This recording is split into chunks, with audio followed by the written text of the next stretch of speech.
সারা চলে গেল, ছেলে হোস্টেলে গেল, এবার ছেলের কাছে গেল, বাবা তোমার শরীর ভালো আছে তো, তোমার কি কোনো অসুবিধা নেই, রাতে ঘুম হয়েছে? তোমার অমুক স্যার বলছিল আজকে নাকি তুমি পড়াশোনাটা ভালো করতে পারো নি। আমার বাবু তো ফাঁকি দেয় না, নিশ্চয়ই শরীর খারাপ। হয়তো বলে যাবো বাবা জ্বর ছিল, তার ওষুধটা নিয়ে এসেছিল। এই যে প্রতিদিন পরিচর্যা, কি হতো, প্রত্যেকটা স্যার চিনত এই ছেলেটা আপন মাস্টার, ক্লাসে গেলেই ওই ছেলের দিকে নজর পড়তো, তাহলে ওই ছেলে দুষ্টামি করতে পারতো না, পড়াশোনা না করে তার উপায় ছিল না। তাহলে স্কুলের সঙ্গে সরাসরি যোগাযোগ থাকাটাও খুব গুরুত্বপূর্ণ। সন্তান মানুষ করার কাজে স্কুলের শিক্ষকদের সাথে সরাসরি যোগাযোগ থাকা অত্যন্ত গুরুত্বপূর্ণ। এর গুরুত্ব দেখে বোঝা যাবে না, কিন্তু অন্তরে অন্তরে গুরুত্বটা কোথায়? একটা টিচারকে যখন দেখে তার বাবার সাথে কথা বলছে ছেলে, তখন ভাবে যে আমি স্কুলে যে দুষ্টামি করেছি হয়তো আমার বাবাকে স্যার বলে দিল, কিংবা বাড়িতে যে দুষ্টামি করেছিলাম আমার বাবা হয়তো স্যারকে বললো। এই একটা আতঙ্কে সে একটা শাসনের মধ্যে তৈরি হয়, একটা ভয় তার তৈরি হয়েছে, না রে এইসব করা যাবে না, রিপোর্ট হয়ে যাবে। তাহলে কি এটা একটা পজিটিভ কাজ। আমরা কোনো গার্জেন স্কুলে যাই না, কোনো গার্জেন স্কুলে শিক্ষককে যেই বলি না স্যার আমার বাচ্চা লেখাপড়া করেছে কিনা, বেয়াদবি করেছে কিনা, দুষ্টামি করেছে কিনা, এটা জিজ্ঞেস করি। ওই বছরে একদিন রেজাল্ট হলো, বাবা গেল, যেই রোল কত হয়েছে 33, বলে নাতি পুঁতি ভাগ, বাস হয়ে গেল, বাবার কাছে সারা, বলে নাতি পুঁতি ভাগ, বাস বাবার কাছে সারা। এটা তো বাবার কাছে হইতে পারে না, তাই না? হ্যাঁ, এই আরও একটা মজার কথা বলি, যদিও এটা আমাদের গ্রাম পরিবেশে খুব শোভনীয় না। বাচ্চাদের যে একটা সাইকোলজি, তারা চায় যে তার বাবা এবং মা তার দুই পাশে থাকবে, সে মাঝখানে থাকবে। জ্যোৎস্নার রাত্রে বাড়ির সামনে এক পাশে বাবা হাত ধরবে, এক পাশে মা হাত ধরবে, আর ও পরীর মতো উঠবে আকাশে। এই আনন্দ। একটা মানুষের মধ্যে যদি আনন্দ না থাকে সে লেখাপড়া করতে পারবে না, পারবে? মাটির তৃষ্ণা যদি না থাকে শেষ দিনে সে পানি খাবে না। যে মাটিতে আমরা ময়দা সানি না, প্রথমে পানি দিলে পানি হারিয়ে যায়, তারপরে একসময় ময়দা সানার পর আর পানি দিলে পানি আর খায় না, প্যাচ প্যাচ করে না?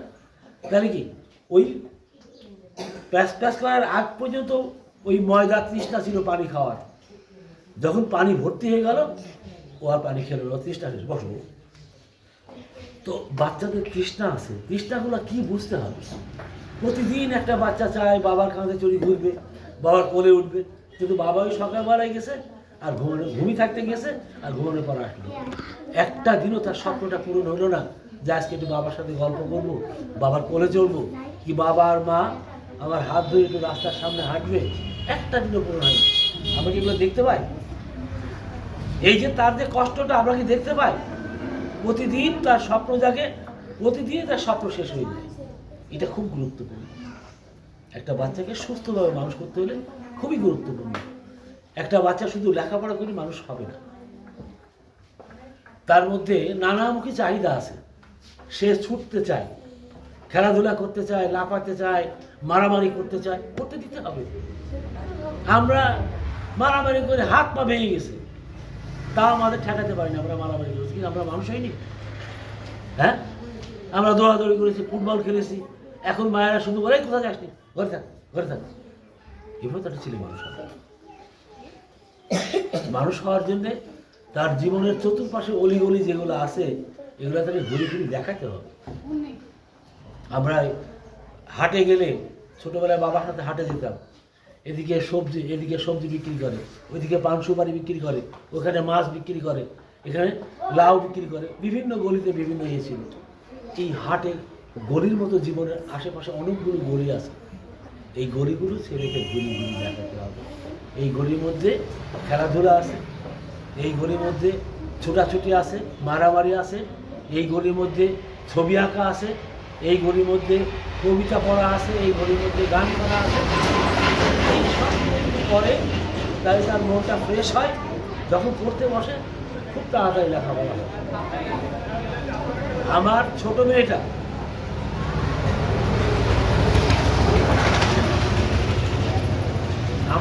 মেয়েটা তাকে আমি নাটক করাতাম, তাকে আমি নাচ শিখেছিলাম, তাকে গান শিখেছিলাম, আবৃত্তি শিখেছিলাম।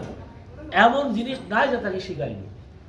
হয়তো আমি বাসায় বাইরে থেকে আসলাম, ও পড়ছে, আমি ওইদিকে আসলাম, আমাকে একটা গান শোনাও। আমার মা বলতে কিরম বাপ তুমি, মেয়ে পড়ছে আর তুমি বলছে গান শোনাও, আগেকার মানুষ। তো আমার মেয়ে রেজাল্ট কোনো সময় খারাপ করে, তাকে কোনোদিন পর এই কথাটা বলি, বরং পড়া থেকে তুলে নিয়ে এসে তাকে নাচ দেখেছি, গান শুনেছি, কবিতা আবৃত্তি শুনেছি। কই এটা মানুষ হয়েছে। এবং চাকরি জীবনেও তার কোনো জায়গায় সুপারিশ লাগেনি। পরীক্ষায় পাশ করার পরে 3 জায়গায় ইন্টারভিউ দিয়েছে, 3টে চাকরি হয়েছে তার। যোগ্যতা তৈরি করে দিতে হবে। আমরা বলি কি আমাদের গরিব মানুষের ছেলে ঘুষ না দিলে চাকরি হয় না, এটা বাজে কথা। ওর ঘুষ লাগেনি, সুমনের চাকরিতে ঘুষ লাগে, যোগ্যতার বাজার আছে।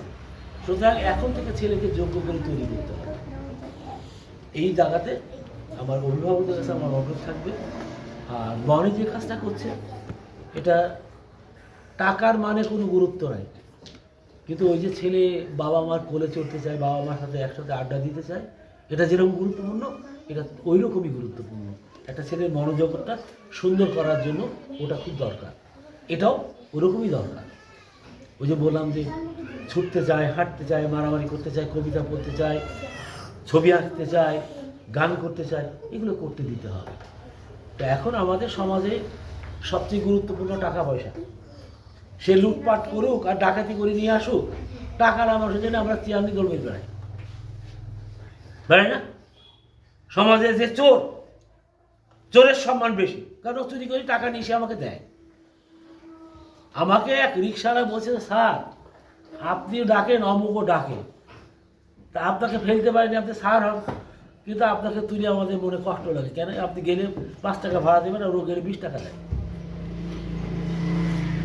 আমার তো পরিশ্রম করে উপায় করতে, যে ভাড়াটা সেটা দেবো, আর ও তো পরিশ্রমের উপায় না, ও 20 টাকা দিলি কি 50 টাকা দিলি, কিন্তু চুরির টাকা।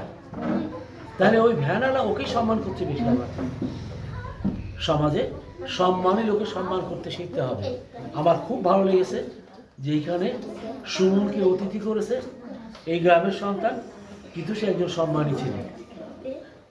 এই মেম্বার থাকতে পারে, চেয়ারম্যান থাকতে পারে, 10তলা বাড়ি থাকতে পারে একটা মানুষ, 10তলা বাড়িটাকে ডাকাতি করে করলো না চুরি করে করলো ওটা দেখার বিষয়। প্রকৃত জ্ঞানী মানুষকে সম্মান যতদিন না দিতে পারবো ততদিন সমাজে জ্ঞানী মানুষ তৈরি হবে না। যদি আমরা চোরকে সম্মান দিই, আমার সন্তান চোর হবে, হবে না? সে দেখবে চোরের তো সম্মান বেশি, তো আমি চোর হই। এটা আমাদের খেয়াল রাখতে হবে, সন্তান মানুষ করতে হবে। তো আমি অনেক কথা বললাম, একটু তোমাদের সাথে আলাপ করি। আমাকে একটা কবিতা শোনাও, কে ভালো কবিতা পড়তে পারো এটা শোনাও।